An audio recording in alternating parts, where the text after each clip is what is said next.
Opisyal nang nagbitiw sa kanyang pwesto bilang kalihim ng Department of Labor and Employment si Secretary Bienvenido Laguesma.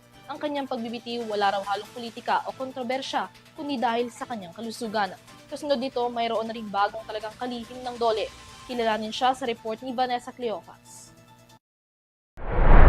Opisyal nang nanumpa sa kanyang bagong tungkulin bilang Acting Secretary ng Department of Labor and Employment o DOLE si former Senator Francis Tolentino. Yan ay matapos siyang italaga ni Pangulong Ferdinand Marcos Jr. kapalit ni outgoing Labor Secretary Bienvenido Laguesma. Ayon kay Palace Press Officer at Undersecretary Attorney Claire Castro, malaki ang tiwala ng Pangulo kay Tolentino na mapapamunuan nito ang ahensya lalo't malawak ang karanasan nito sa paghawak ng mahalagang tungkulin sa national at local position.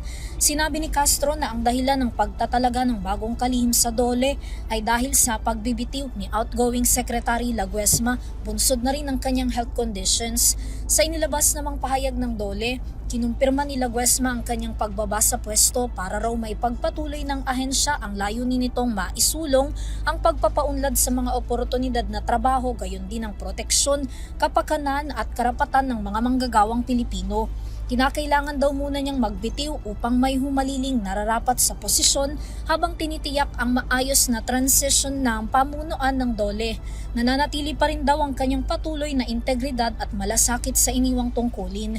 Samantala, bukod sa pagiging matagal ng senador mula 18 hanggang 19 Congress kung saan niya pinamunuan ng iba't ibang komite, matatandaan na nagsilbi rin si Tolentino bilang chairperson ng Metropolitan Manila Development Authority o MMDA at iba pang mga tungkulin. Sa pinakabago namang online post ni Tolentino, nangako itong gagampanan niya ang bagong tungkulin sa national government na may dangal para sa mga manggagawang Pilipino.